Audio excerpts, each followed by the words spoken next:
I just earned $150 for this 3D printed custom chibi character. A customer sent me a photo and said make it funny, Jimbro energy, and still look like the person on the photo. And this is what they received. Painted 3D figure ready to be gifted. And it only cost me around $30 to make. I will do full breakdown later in the video. But now let me show you the whole pipeline, how I generate 3D models from the image, then prepare it in Blender for printing, print it, paint it, and send it to the customer. Bear with me, there will be plenty of insights. Guys, Steph here, and I finally got my 3D printer and I already make use of it. So how do I do that? Custom gifts are always on demand. And my idea is simple. Why not to create funny chibi models and sell them as gift? Okay, so here are 3 persons that we're gonna convert into keychains. The first one, serious guy that we're gonna convert into Jimbro, girl that really like yoga, and a cat lover. And first of all, big thanks to them to agree to participate in this video. Okay, so I used Nano Banana to come up with some ideas, and here are my image references. Here is the Jimbro, a girl with a cat, and a fitness girl. Looks very good. And if you struggle with reference, there will be a separate video about how I do that and how to get best results, so don't forget to subscribe to not miss that video. And when we have references, of course, the next step is to go and create 3D models.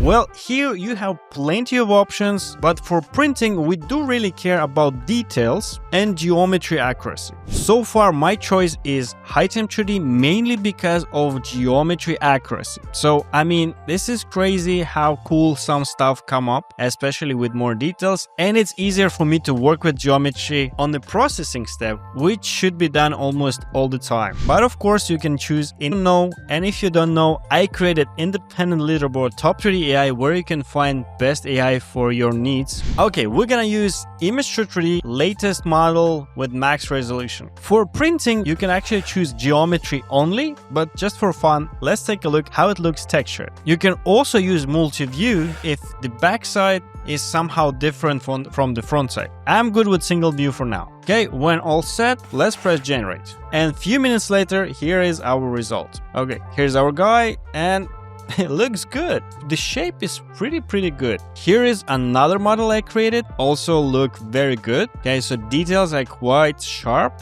And here's the cat. I'll take this one. But remember, if you don't get right result from first try, don't worry. They give up to 3 free retries, which is amazing. Okay, this one we're gonna export as FBX as well. And one more model. Okay. Here, a bit more complex, had to do few retries, but eventually I think I'll go with this one. The eyes geometry is a bit problem, but we're gonna fix that soon. Export as FBX, and let's jump into the Blender. But why do we need this Blender step? Here's the thing. First of all, we can eliminate some artifacts, like smoothen some stuff, fix some stuff, or even add something in the sculpt mode. Another more critical thing is that we don't want some holes and empty spaces. For example, in this model, we don't want that empty space between neck and hairs, because that might be difficult to print and paint. Also, if you print big size models, you want model to be more solid in these areas so you can make it hollow inside, which will allow you to save a lot of resin eventually. So we mainly prepare model to print it without issues, to easily plug supports, and of course to paint it later. If we'll have a lot of small holes, will not make any sense. It'll just make our life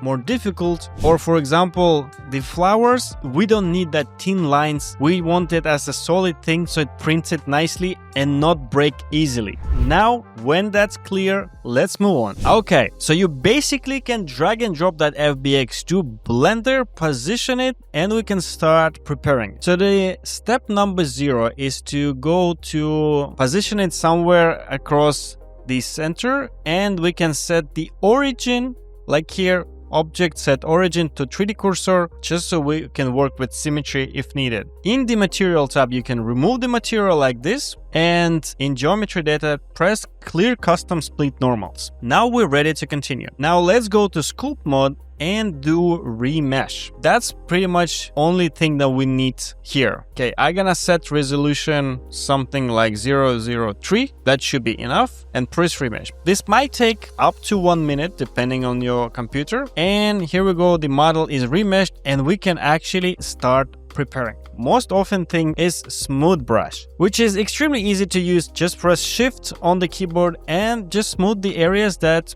needs to be smooth, like this. I would say 50% of this preparation actually related to smoothing some areas. Okay, so I'm gonna smoothen the geometry, something that I'm gonna paint anyway. I just want to keep it like smooth because it's also something that we're gonna touch. The tail is a little bit broken. No, I'm just gonna smooth it also like this.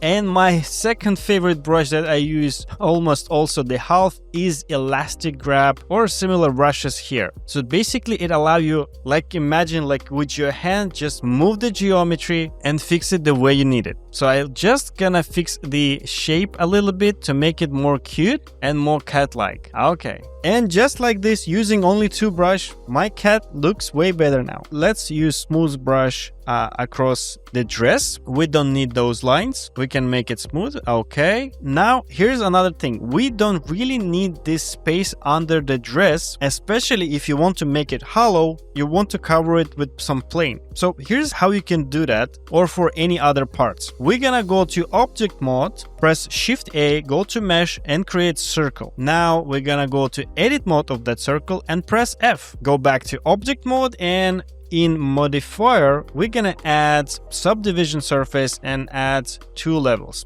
and press apply. Now we're gonna scale it, move it a little bit here. Go back to sculpt mode, of course choose elastic grab and make sure it repeats the bottom of the dress. So just like that, we actually covered this. You can use this trick like with circle or any other object to fill any holes. The next issue here is the space between neck and hairs. Here I can show you a little bit different trick that help us to repeat the geometry. So what I'm gonna do, I'm gonna go to object mode again and press Shift D to duplicate the model. And in this duplicated model, I'm gonna go to sculpt mode and select a part of the hair with the mask. You can use either lasso mask, either mask brush to select some part. And the idea here is that I'm gonna go and mask slice to new object. So the masked area will become the object. Now I can hide this object, go back to my main object, go to sculpt mode. Since this part repeating the part of the hair, I'll just use elastic grab and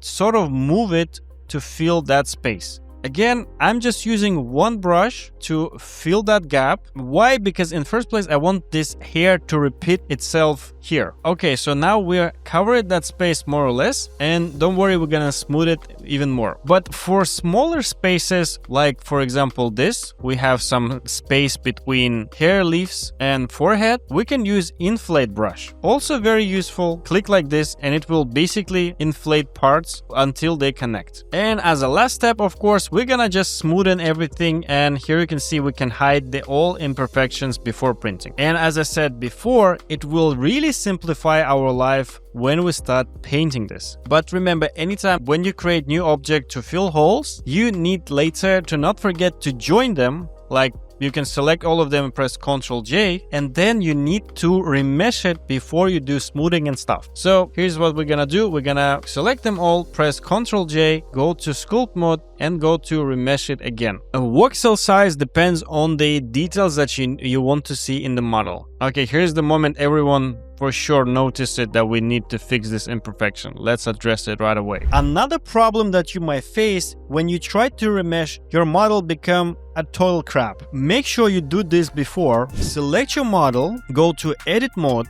press A on the keyboard, then press M and select by distance. Then you have to wait a little bit and that will basically merge all the loose vertices. You might not see them, but they are really disrupting the flow with remesh and stuff. And after that, you can safely go in sculpt mode and do remesh. This guy is almost perfect. I just gonna use smooth brush mostly. Okay, we don't really need this line on the beard. We're gonna paint it. I'm probably gonna make a little bit smoother brows, so I'm gonna smoothen them first. And there is an amazing brush called Crease Sharp, and you can just like select it and just drag and paint like some small creases like that. I mean, How cool is that? It is extremely easy to do that on top of generated model instead of building that from scratch. Trust me, I always hated to create characters. That's so difficult. Okay, brows are perfect. You can adjust the same way anything else. I'm gonna continue to smoothen things up. In some areas like this, we can use inflate brush just to make our life easier later. Add some inflation and then you can use smooth brush as well. Oh, in this area is also very needed. Like I just gonna go through it. I don't need this gap here at all. Okay.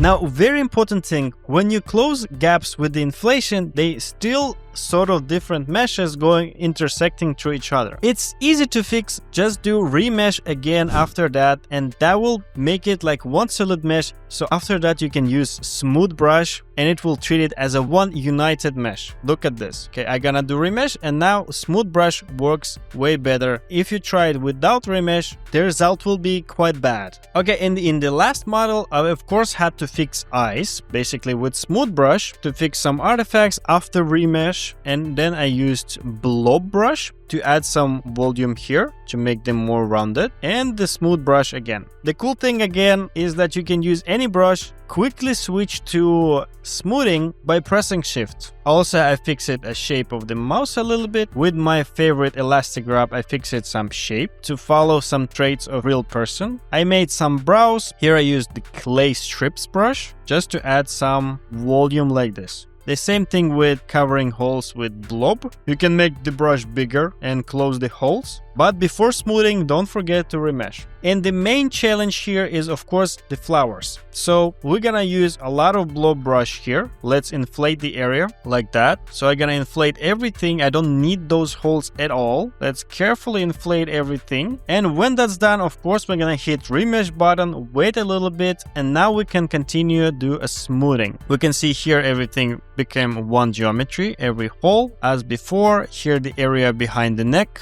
Okay, maybe we need like a little bit more, or maybe not. And the flowers, let's smoothen this part just to make it solid. I don't need these thin lines, they will not be seen. And I'm gonna fix hand a little bit as well. Alright, and the final step will be to add either podium or the loop for the keychain. So we're gonna go to object mode and create an object called torus, well, which look exactly like a ring or loop. We're gonna add subdivision modifier to make it smoother. Press apply. It's too big. We're gonna scale it and rotate it. Okay. What's left is basically to position it in right place on the head. I'm gonna go to edit mode, press Alt S and scale it a little bit to make it more robust. And here we go. And the last step again, we're gonna join those two objects, go to sculpt mode and press remesh button. Double check it, everything okay, and we can finally export it as STL and start printing. My only recommendation is that sometimes after sculpting and remeshing, the amount of polygons might be insanely high, like a lot of millions. You don't really need that for printing if you don't have like extremely small details. I'm gonna print this model around 7 centimeters. This level of details is abundant. So what I'm gonna do is go to modifier and decimate it a little bit. So my printing software will process that faster and export it as STL. And here we go. I finally got my own printer, Elegoo Saturn 16K Ultra Mega Super Cool. Of course, this is probably the best choice on the market right now. If you want to check the same one, the link will be in the description. Okay, but before printing, of course, there's a printing software. And what we're gonna need to do, we're gonna drop this model in the software. There are different softwares. I using either Elegoo Studio or Lychee Slicer. So for different models that different flow, I gonna print small models and I want them solid inside, which makes my life a bit easier. I don't need to make holes and make it hollow. But that's not difficult also. In Lychee Slicer, which I used, you can do that very easily. For me, I'm gonna need to set supports and make sure they are printed. So usually you tilt the model a little bit so the face don't require a lot of supports, and supports goes into areas that are less focused. Depending on the complexity of the model, this might take around 30 minutes. Here you can say I prepared 3 of them, did some checkups in the software, and we are ready to print. My printer is connected by Wi-Fi, so I can send it to print right from the software. And now we can go and make coffee. 6 centimeter figures is printed around 2 to 3 hours, depending on the volume. There is also some turbo mode, but I never tested it. And when it's done, we need to remove support, wash it in special machine, in special liquid, dry it a little bit, and then cure it. Maybe polish it a little bit. And the longest part here will be painting. I would say everything before is super easy compared to painting. I'm super bad in it. But thanks to my girlfriend, she figured out, and you can see this beautiful results. Afterwards, we can pack it nicely and send it to our lovely customers. Now let's do full breakdown of the cost. So the resin for each cost me around $8 to $12. Electricity, maybe a few bucks. Packaging, if you want it fancy, can be $5 to $10. Shipping across the city cost me around $5 to $8. And lastly,